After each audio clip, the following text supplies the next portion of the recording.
Alors, cette fameuse vidéo de l'importance du vote en improvisation et aussi en quoi consiste-t-il? Eh bien, j'avais eu l'idée de cette vidéo par un abonné avec lequel j'ai eu une conversation en commentaire sur une vidéo d'une salle d'impro où il y avait des juges qui votaient. Et ils n'étaient pas d'accord avec les résultats et ça a renversé un point d'une improvisation. Mais c'est ça la magie de l'improvisation et du vote.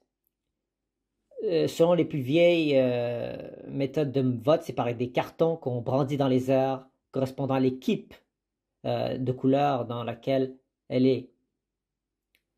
Et on dit comptage lorsqu'il s'agit de compter.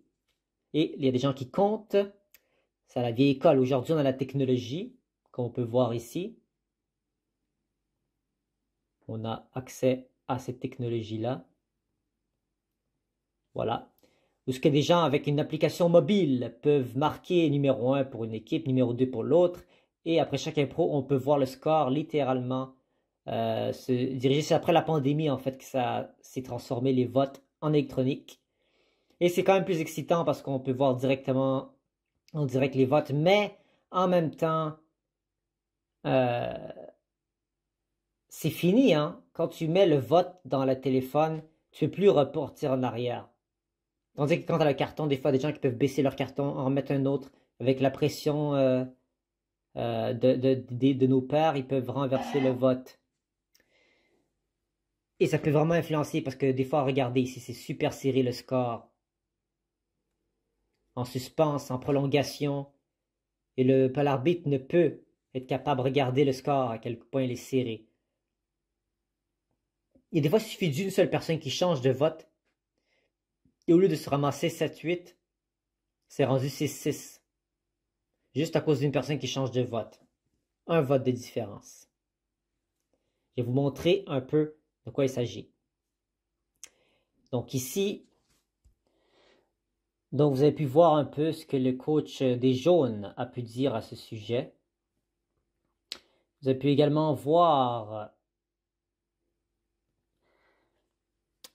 comme quoi il y a une magie dans les cartons à la vieille école que les gens peuvent changer d'avis, il y a la question de pression de l'entourage et tout. La technologie, ça enlève un peu cette camaraderie et tout.